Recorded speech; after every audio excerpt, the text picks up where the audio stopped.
Okay, we've got a few of us that are going to talk to you today because our results are out in about 4 weeks' time, so you'll all understand we're in close period, so we can't give you too much information. It was a month's time, this event, and you can see all the blood and gore and all the great things that we've done. So we've got 3 parts to it. I will give you sort of an introduction, and then we've got Rob Chapman. For those who watched BBC Breakfast yesterday, Rob was on BBC Breakfast talking about cyber attacks.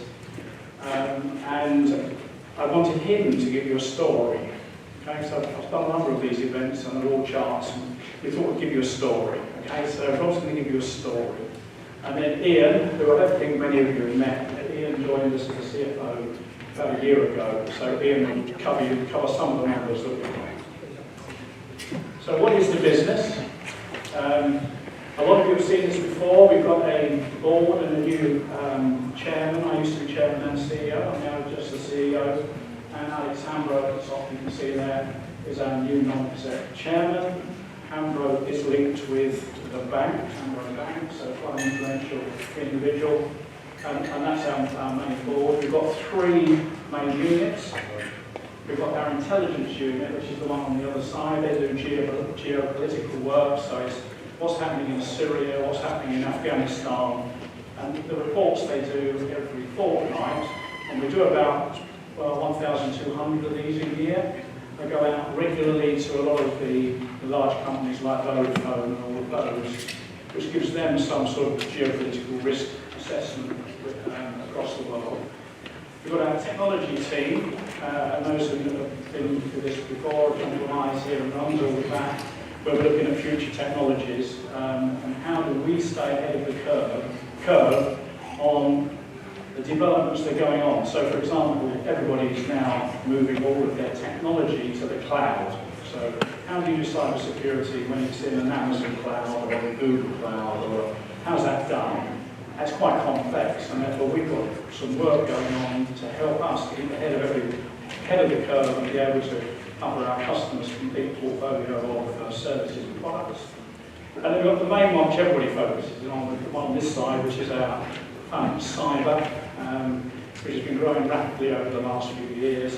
I put some run rate numbers on there, so I can't give you actual numbers, but you can see that the business at the moment, its run rate revenue is about 6 million.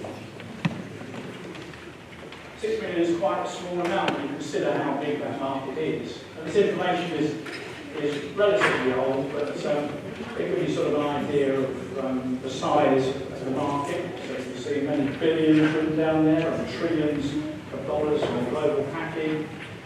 You can see that there's a number of losses, and last year we were all talking about GDPR, if you remember, and what's going to happen there, who's going to get fined, how do they secure against all of that. So a lot of information is on there. It's still very timely.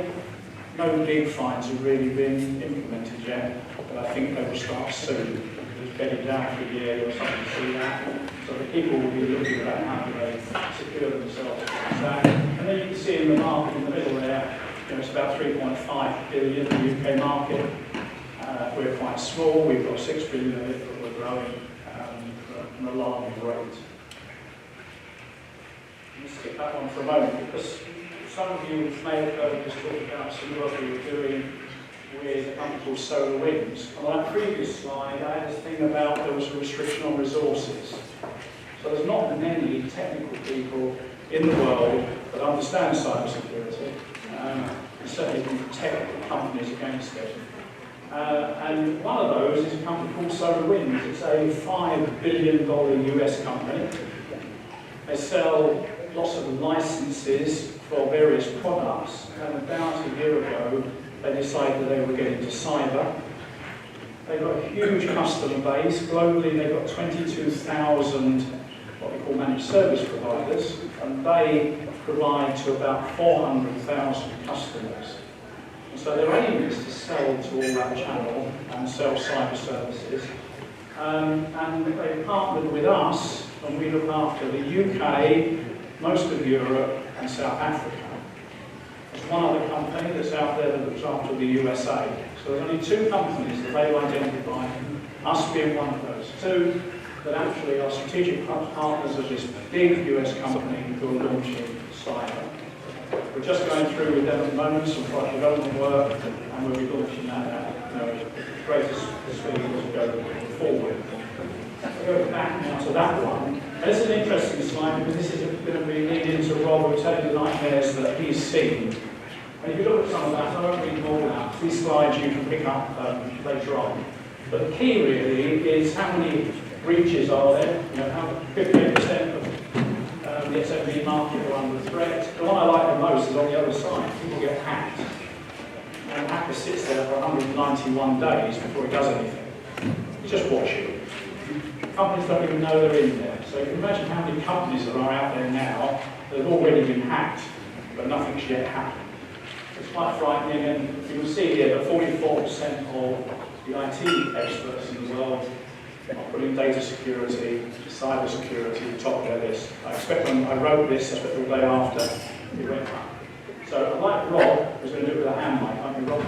Rob's going to give you a little bit of a feel of one customer or two. It's one customer. One customer.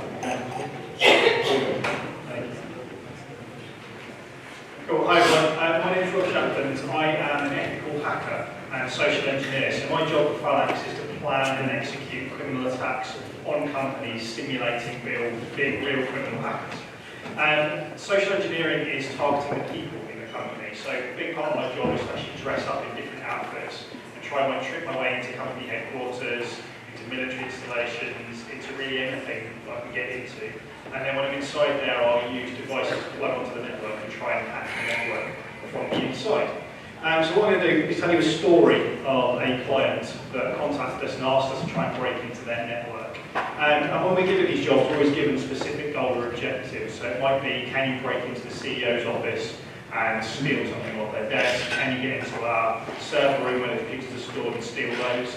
In the case of the company I'm going to talk you through, they were a pharmaceutical company who were very concerned about having sort of planned blueprints of their drugs being stolen. So they hired us to try and break in and actually get hold of that information, take it off their network and prove to them how we did it. So first thing we do whenever we're doing this stuff is we do a lot of research and planning. We look into the company, who they are, how they operate, we look at their social media pages, that sort of thing. And we start to build up a plan of how we can attack them. And so in the case of this company, we worked out they had about 15 offices based around the UK. And we could target any one of those in order to break in. But we had to physically get inside their office to steal some of the stuff. So we then, once we plan how we're going to do it, we choose an office we're going to get into. We then go there in person and do a reconnaissance. So we literally get there about 6 in the morning, like you see in the movies, we stake out nearby, sit in a van or in a coffee shop or something like that. And we work out what time people come and go from the building, and how many entrances and exits there are to that building, what people wear to work. If they have ID badges, we take photographs of those and create copies of them so we can pretend to be an employee. If we can get within about half a metre of them, we can even clone their ID badge and then actually use it to unlock security doors and things like that. We use that information to plan how we're going to break in. Now the office I was targeting had about 20 people working there.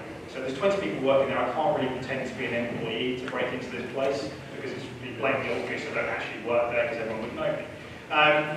So in this case, I decide the best thing I'm going to do is to dress up as a BT engineer.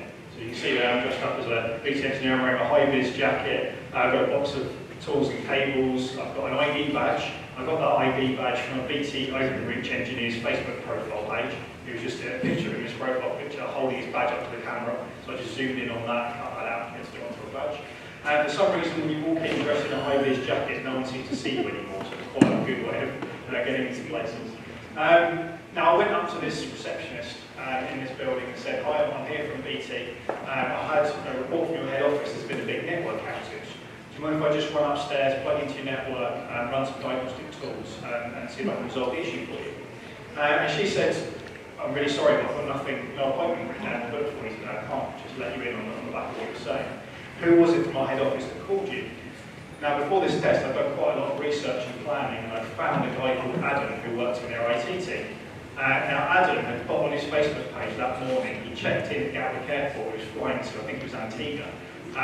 So I thought, he's not going to be there, so if I call him, if I pretend that I'm him, they'll try and call him, won't let me get hold of him, and then maybe if I just keep laying on the pressure, she'll let me in anyway.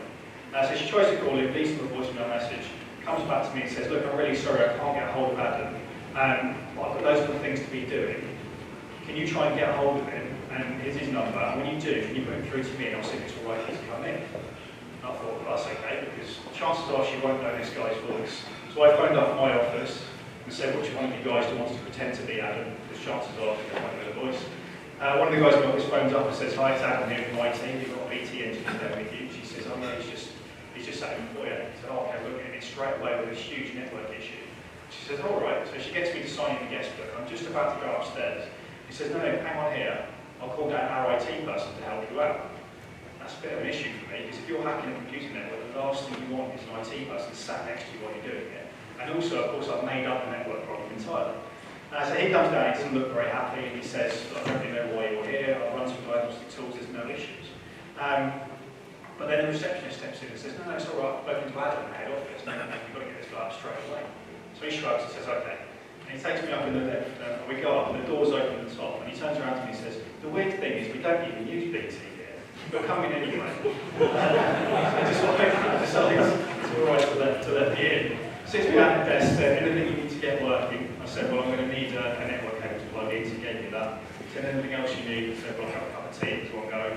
He made me a cup of tea. And then he said, look, I'm really sorry, but I've got a meeting for the next hour. Do you mind if I leave you on your own? I said, no, that's absolutely fine, no problem whatsoever.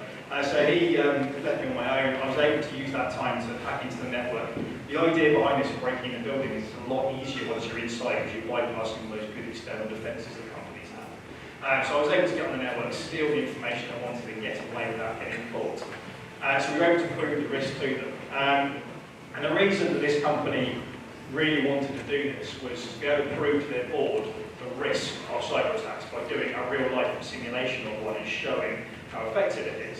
So the great thing from Falanx Cyber's perspective is we've proven that risk, we've given them the video. I now go in and deliver training similar to this, but obviously expanded out, and we show them the whole video of us breaking in the building. We record it all on hidden cameras. We've got a camera hidden in the pattern of the tie, we've got it hidden in the lid of a coffee cup, all these sorts of things. So it's a very effective way of delivering training to the company. We can also then recommend other products that we have. So we have a managed detection and response service that we can show is able to actually stop and detect these attacks that have happened and then stop it happening in the future.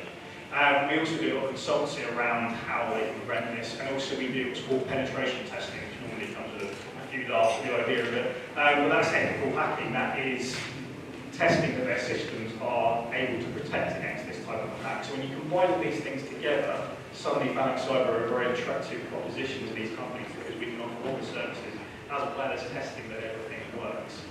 So this company were very pleased with what we did. We were able to show them the plans that we stole and everything like that. Now those plans, if they've been stolen by a real-life organised criminal gang, can be sold on the black market on the dark web for literally millions, because they've spent so much money developing those. We're then able to show that it's worth investing in our services, but be able to defend against it.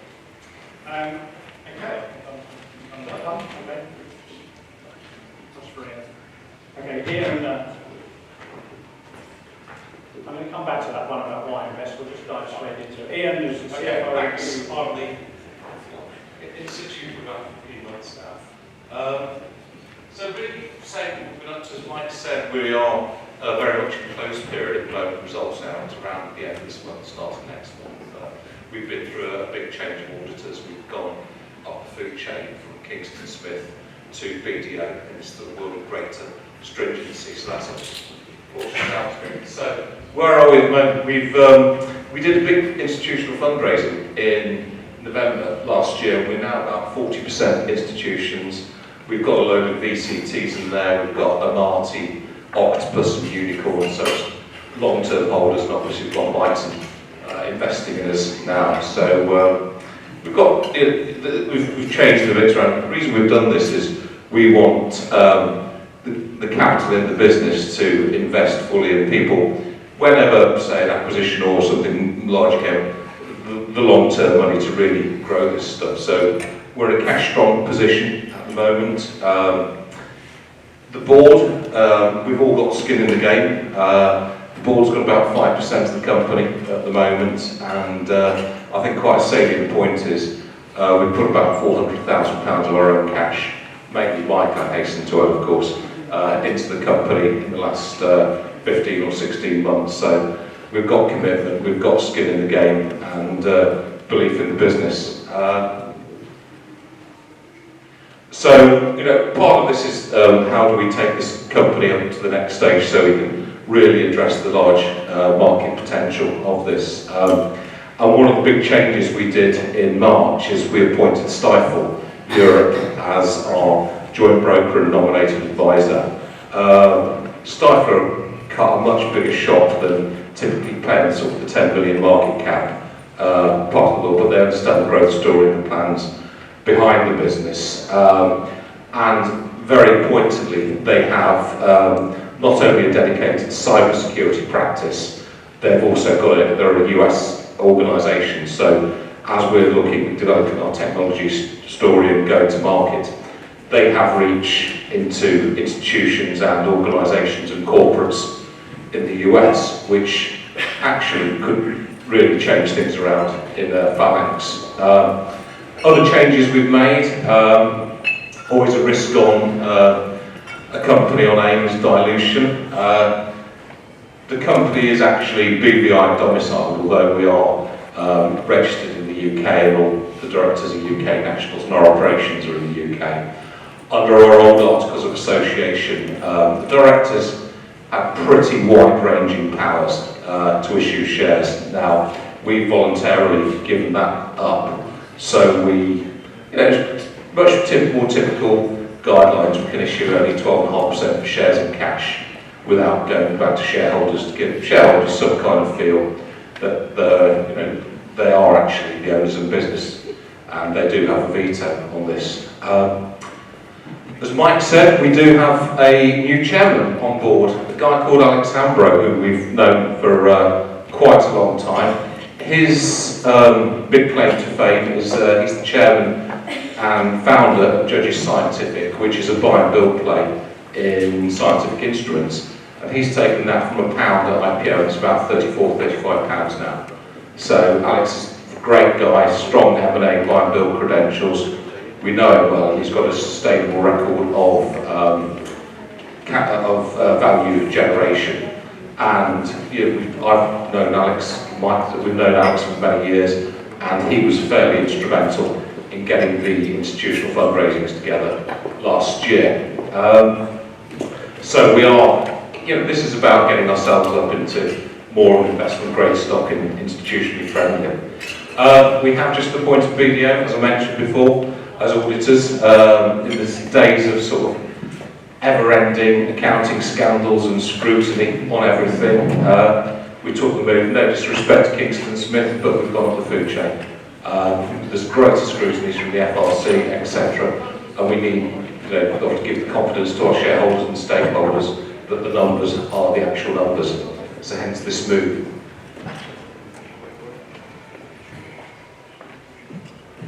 So, recent performance. Well, as we're in close period, I actually cannot say a thing really. All I can say is the results are coming out around the end of this month. It's too late for me personally. I much prefer getting stuff out earlier, but we've been through a change of auditors, and that's just sometimes the way the timescales fall. Now, what's the most recent update we gave on trading? People are always asking, have you got enough cash? Well, that's what we said on the 22nd of March, after obviously had Stifel going through us and crawling over us.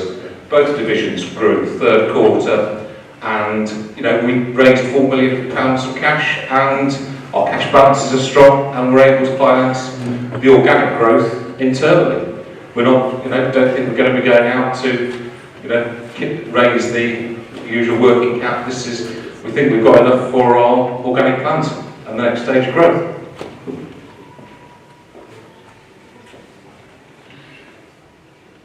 Let me just flip back a slide, a couple of slides.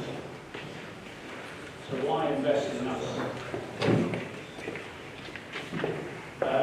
You had Rob talking a lot about sort of some of the physical things, getting in there to hack. You also mentioned that obviously we've got penetration testers that sit in their offices trying to hack into companies, you know, at their request. The market's growing like crazy. There's huge opportunities. There's a few players on the stock exchange, but not that many. If you ever look at AIM, there are not many like us that you can invest in. There are a number of private companies, but not many public companies. We are growing rapidly, and you'll see a fair bit about that in a few weeks' time, how we've done, particularly in our second half. We've got a strong team now. We've got our business units are fairly well structured, with good people in them. And we've got some very good clients from government. So government use us for security, down to small businesses. So we've covered a complete range. And one of the key things which we did say a few months back is the SolarWinds deal. Because you wouldn't go and buy security from anybody that you didn't really know, because it's quite precious, isn't it? It's the same if you have someone put your cyber security in your house, then you want to make sure you know where it is and they're going to come in and pinch everything before they've got all your cyber security in place. All your security. And the same is true of businesses. They will not buy unless they trust the provider. How do you get trust? Well, one way of getting trust is that you sell them other products.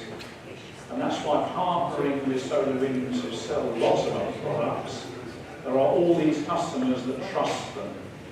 SolarWinds have vetted us. As you can imagine, they're a $5 billion company. They wouldn't let anybody else play with their train set if they didn't trust us and know we did a good job. And they vetted us for quite a few months and then appointed us. So there's only 2 of us in the world that got that appointment a year ago. We've been talking to all their customers and their partners about how we can grow this. And so we've now got the trust via SolarWinds. So SolarWinds, we've got the trust of the customer, we sit behind that. And obviously, therefore, it's easy to get in all those doors. So we're in a rapidly growing market. We've got some good partnerships in place. We've got people like Rob.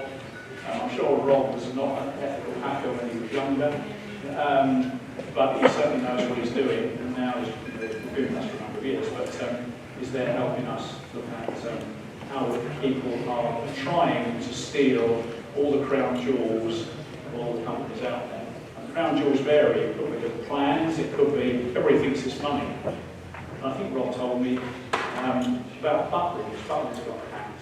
Did you tell me, Rob? And everybody goes, Butlins got hacked, oh golly, they're going to get everybody's credit cards. The bad guys weren't interested in credit cards at all. They wanted to know when you went on holiday. But if you're in Butlins on a holiday, there's a good chance your house is empty. Now, if that got known publicly, it would have really damaged Butlins, in my view. Okay, but it just sort of rode out the storm and they were able to cover it. So people often don't know what the crown jewels are that the bad guys are after.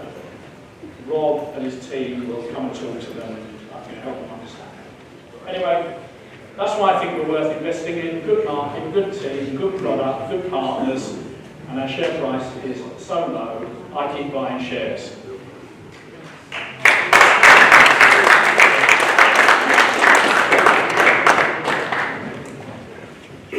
Thank you for the presentation. What's your kind of revenue growth rate expectation for the next 3 to 5 years? I can't tell you accurately, but it's going to have to be. It's going to have to be in hundreds of percent. The market's grown 15% as a compound, is the overall growth in the market. We will be ahead. We've got to be ahead of market because of all our partnerships. The market's growing at that rate, but there is. And remember, we've got a wider expanse as well. We've not only got the UK, we've got. And I was in Amsterdam last week, and a number of people were coming up to me. What is the market missing? What is the market missing then? You're saying you're undervalued. Maybe I don't come and talk to people often enough. I don't know. I mean, I look at it every day, and that's why Ben and James up there like me because I keep phoning up and buying more shares, going, well, why not? And then I get criticised for either not buying enough or buying too many and being greedy. Every investment we've raised, I put money in and I buy. I think I bought some better than me a few weeks ago. I don't know why it's so low. You'd expect me to say I think we're worth a lot more. I wouldn't buy shares if I didn't think that's what I'm saying. You alluded to the fact that you're dealing with governments, so the UK government and SMEs. Have you actually got any plans of acquiring major contracts with the food seas or the other types of SME types of companies, but more established? We could, and we have got some that are on the, in the higher level. We've got one big law firm, it's actually multinational, that uses our MDR services to manage, detect and respond.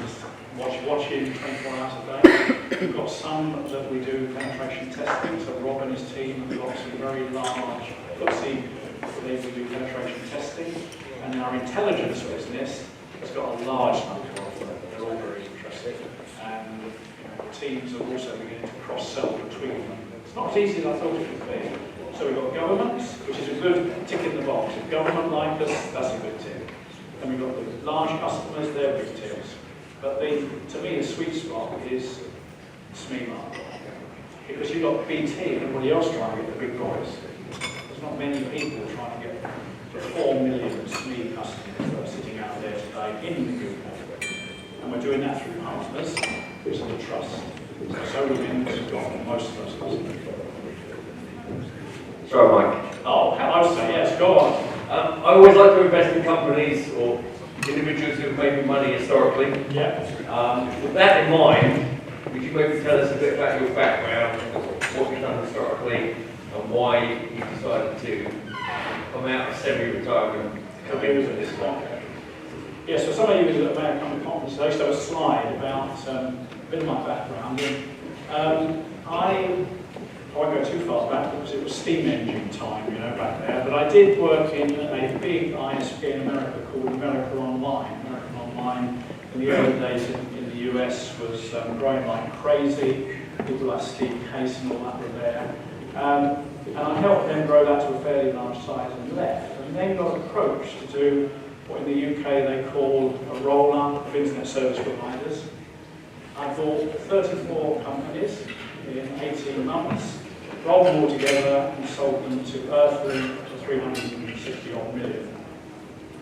And then I thought I'd retire. And then I came, actually a friend of mine asked me if I'd come to the UK and look after a business in Putney actually. And when I got there, it was the beginning of broadband. And at the time, we started looking at it and we decided that we would actually start rolling up broadband companies. Okay, so I bought about 8 broadband companies. One of them was called Pipex. Okay, so I got the name Pipex. And for those who follow football, then Pipex used to be on the shirt. And we used David Hasselhoff for our TV advertising. So if ever you want to be really good laugh at the worst TV adverts, but the most entertaining, Google David Hasselhoff Pipex. And as we were in the broadband company, I realised that hosting was important, so I bought hosting businesses. This is all on AIM, okay? This is all on AIM. In America, it's all on Nasdaq. And we built that up, and then we bought voice businesses. So I met up with John Caldwell, for those who know John Caldwell, and bought one of his businesses. And we rolled them all together, got them to a fairly large size, and then sold all those off. The broadband one went statistically, I think that was about 200 million. Post Europe, I made a mistake. I sold it for 120 million. It was sold about, and a friend of mine was still there, sold about 4 months ago for 4 billion to GoDaddy. So I let that one go a bit too cheap. It was a few years ago. But mind you, with certain businesses, you've always got to leave some upside for the next buyer, because otherwise they won't like you, So you've got to leave them on a bit of growth. I didn't want to leave quite that much, but anyway, I've learned a lot from that. And then we sold the voice businesses. So my background, James, is one of buying companies, rolling them together, doing it on AIM or Nasdaq or both.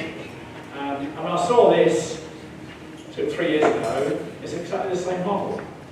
Rapidly growing market and fragmented suppliers. So it's ideal for buying a number of them. We bought 2 over the last year, one where Rob came from, and then another one was Secure Storm. We've integrated those together over the last year, and we will look around for others, and if they're good value, then we'll buy them. So the way I buy them is, I'll buy whatever my multiple is on, at the moment it's quite low, but whatever it is, I will buy companies at the lower multiple, so as soon as we add it on, we all get a lift up. I'll buy them in the UK, I will buy some in America just to give us a good way to do. Any more questions? Sorry, he asked me one I love. Okay, thank you very much, Falanx. Thank you.